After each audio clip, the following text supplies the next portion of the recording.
Hola, buenas, bienvenidos a mi canal de YouTube, que pretende ser un espacio abierto al debate y la reflexión, donde nos encontremos y podamos discutir, debatir y reflexionar sobre aspectos de la vida en general, desde una perspectiva abierta, tolerante y sobre todo crítica. El primer tema que me gustaría traer a colación es el problema del poder. Todos tenemos una experiencia que podríamos decir fenomenológica del poder. El poder está presente en en todos los aspectos de nuestra vida, no solo a nivel institucional, como por ejemplo cuando salimos a la calle y vemos un edificio público, o cuando vemos a un agente de la autoridad, como un policía, sino también en nuestras relaciones de pareja, en nuestras relaciones familiares, por ejemplo las relaciones que establecemos con nuestros compañeros sentimentales o con nuestros padres o con nuestros hermanos, son, aunque no seamos conscientes, relaciones también de poder. En el ámbito económico son muy claras, como el marxismo puso de manifiesto, las relaciones de dominación de clase, ¿no? La clase proletaria se encuentra dominada por la clase burguesa propietaria de los medios de producción. En cualquier empresa vemos que hay relaciones de poder, que hay jerarquías. Por ejemplo, una película que lo refleja muy claramente y muy bien es la comedia de Billy Wilder, El apartamento, donde vemos la evolución del personaje principal, cómo evoluciona, ¿no? De estar situado, digamos, en la planta 19, creo recordar, o la 17, y acaba en la 27, ¿no? Como vemos que hay una jerarquía que se manifiesta en la ubicación geográfica que tiene el propio empleado dentro de la empresa. Magnífica película, por cierto, si no la habéis visto os la recomiendo. Eh, es un hecho, por lo tanto, que existe poder. Y el poder nos resulta, curiosamente y paradójicamente, algo odioso. A nadie le gusta obedecer, todo el mundo prefiere mandar, ¿no? De hecho, la problemática del poder es, yo creo, la línea transversal, podríamos decir, que atraviesa todo el pensamiento político. Uno de los autores que yo creo que mejor ha estudiado el tema del poder era un periodista francés que se llamaba Bertrand de Jouvenel, que en una de sus obras más conocidas, que se llama precisamente Sobre el poder, establece una metáfora muy inteligente respecto a cómo funciona el poder. Lo compara con una especie de minotauro, ¿no? Como la figura legendaria de la mitología griega. Y entonces él dice que la filosofía política se configura como una especie de Teseo que intenta, digamos, vencer a este minotauro que representa el poder. Luego hay una célebre frase también, ¿no? De un pensador inglés, un Lord Acton, que decía que el poder corrompe y que el poder absoluto corrompe absolutamente. En cualquier caso, el poder tiene múltiples dimensiones y se han hecho muchísimas definiciones del poder. Quizá yo creo que una de las definiciones más acertadas o más correctas, hay muchas, ¿no? Como la de Stiglitz, pero bueno, vamos a centrarnos en la de Max Weber, el famoso sociólogo alemán, que lo define muy sintéticamente como la capacidad de obtener obediencia. Realmente cuando uno tiene el poder, lo que busca es influir en el comportamiento de los demás para que este comportamiento, digamos, se ajuste a la voluntad del que detenta el poder. Eh, Cuando uno analiza el poder, se corre el peligro de incurrir en una especie de reduccionismo, de considerarlo exclusivamente desde una perspectiva institucional o sustancialista, ¿no? Como algo que se posee o como algo que se personifica en estructuras, en instituciones, cuando es algo mucho más disperso, mucho más difuso, que está presente en todos los aspectos de la sociedad, como decíamos al principio, y que es algo que pone de manifiesto, pues, a muchos autores, ¿no? Quizá uno de los autores que mejor ha descrito esta visión sustancializadora o dispersa del poder, ¿no? Desconcentrada, es Foucault, con su idea de la microfísica del poder, ¿no? Eh, de hecho, todo poder aspira, digamos, a ser legítimo, a suscitar obediencia por otros medios que no sean el uso de la coacción. De hecho, el problema de la legitimidad del poder es otra línea transversal del pensamiento político. Se han otorgado muchos títulos de legitimidad de poder a lo largo de la historia, en un primer estadio, podríamos decir, de la evolución humana, el poder se justificaba por la mera detentación de la fuerza. Por ejemplo, en las hordas primitivas, en las que el cabecilla de un grupo lograba sobreponerse o lograba imponer su voluntad al resto por el hecho de ser más fuerte o ser más astuto o ser más hábil. Luego se fue evolucionando y la legitimación del poder pasó a ser de ámbito teocrático. El que detentaba el poder lo detentaba precisamente por el hecho de ser el vicario o el designado por la divinidad en el grupo político. De ahí, con el paso del tiempo, pues se fue elaborando más, ¿no? Estas justificaciones teocráticas, que hay muchas a lo largo de la historia, para llegar, digamos, en la Edad Moderna a justificaciones más racionales, ¿no? Como puedan ser la del contractualismo, que en realidad podríamos decir que supone que el poder se legitima por el consentimiento de los gobernados, ¿no? O la justificación que podemos decir más institucional, ¿no? Hablando que hablábamos antes de Max Weber, ¿no?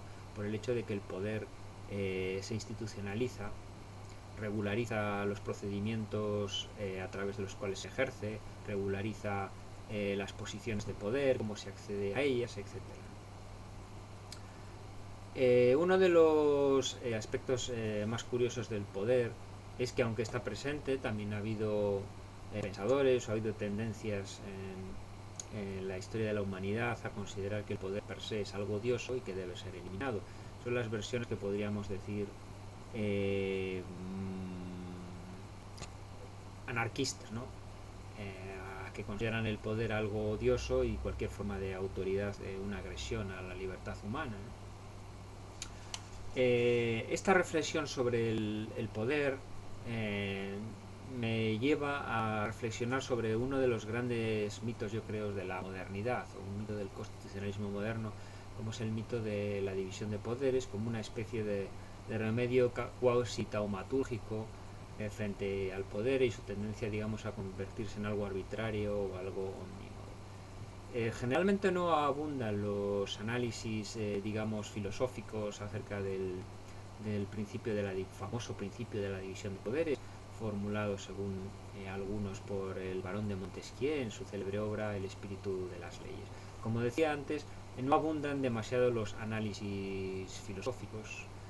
Bueno, Althusser sí que tiene alguna cosa escrita, por ejemplo, por citar a algún autor, pero en general la mayoría de los tratamientos que se realizan del principio de la división de poderes son tratamientos jurídicos, formales, propios de constitucionalistas, que lo consideran un poco como si se tratara una especie de evidencia cartesiana o axioma básico sobre el que construir todo el edificio institucional de lo que sería un perfecto estado constitucional, ¿no? Este planteamiento, desde mi punto de vista, es bastante reduccionista y bastante pobre e incurre en lo que podríamos denominar una circularidad. Es decir, se justifica de la existencia de dicho principio porque es el fundamento del Estado constitucional. Este sería un poco el sentido de la célebre Declaración de los Derechos del Hombre y del Ciudadano francesa, de la Revolución Francesa en 1789, que decía que no hay Estado que tenga constitución y que no tenga reconocida expresamente la división de poderes.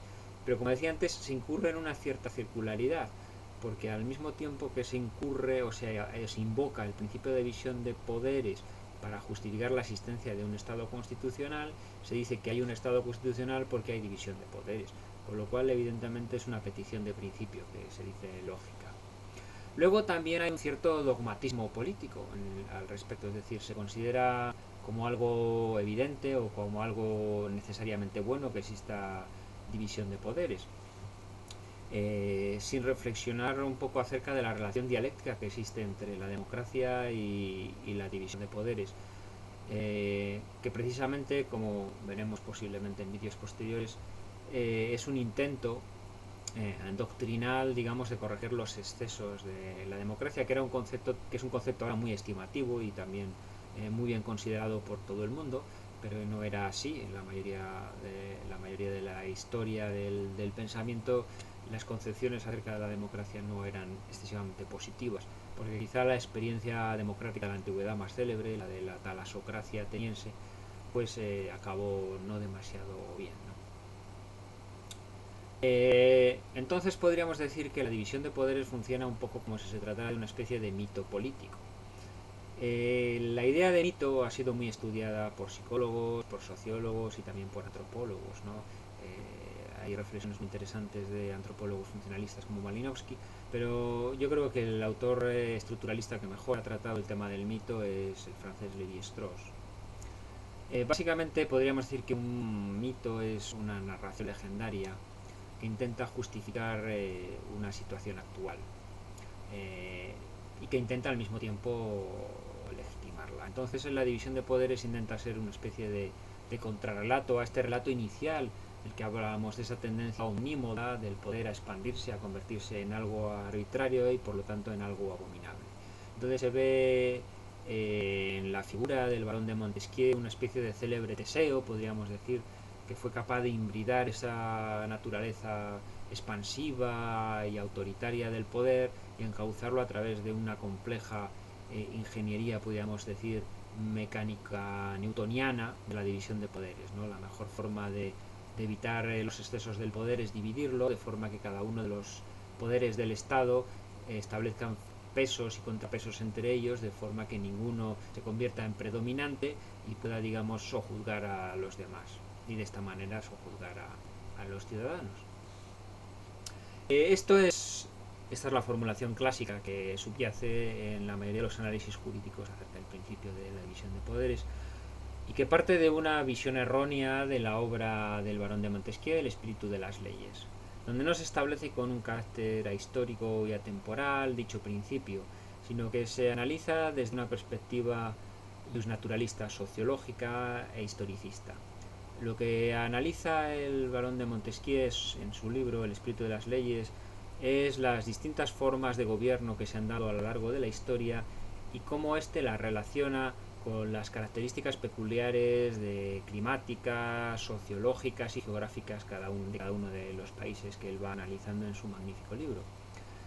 Para llegar a la conclusión de que no existe, podríamos decir, una forma de gobierno perfecta, válida para cualquier tiempo y para cualquier lugar, sino que la forma de gobierno más adecuada está, digamos, en consonancia con la idiosincrasia propia de cada pueblo. Entonces, cuando el barón de Montesquieu, en el famoso capítulo 6 del libro 11 del espíritu de las leyes, está analizando el gobierno inglés de, podríamos decir, principios del siglo XVIII, una vez que ya se ha consolidado, podemos decir, o que está consolidándose, mejor dicho, el parlamentarismo en Inglaterra, es cómo funciona el gobierno equilibrado que decían autores como Bolingbroke en la Inglaterra de ese tiempo, ¿no? Que con esos tres centros de poder, la Cámara de los Lores, la Cámara de los Comunes y el poder regio, ¿no? Pero el barón de Montesquieu no considera que ese modelo sea trasplantable necesariamente a otros países. De hecho, por ejemplo, él postula que la mejor forma de gobierno para Francia ha sido la monarquía, podríamos decir, estamental o limitada, donde el poder real se ve contrarrestado por la influencia de una nobleza que tiene importantes poderes, digamos, de contención, ¿no? Y que se manifiesta institucionalmente en la figura de los parlamentos, que originariamente eran instituciones judiciales, no instituciones legislativas como luego vendrían. Bueno, y esta es un poco la reflexión que quería hacer en mi primer vídeo. Voy a continuar haciendo más reflexiones al respecto, seguiremos viendo un poco la evolución del principio de la división de poder, sus antecedentes, sus limitaciones y sobre todo, pues me gustaría que me plantearais dudas, consultas, objeciones, etc. Muchas gracias por ver este vídeo.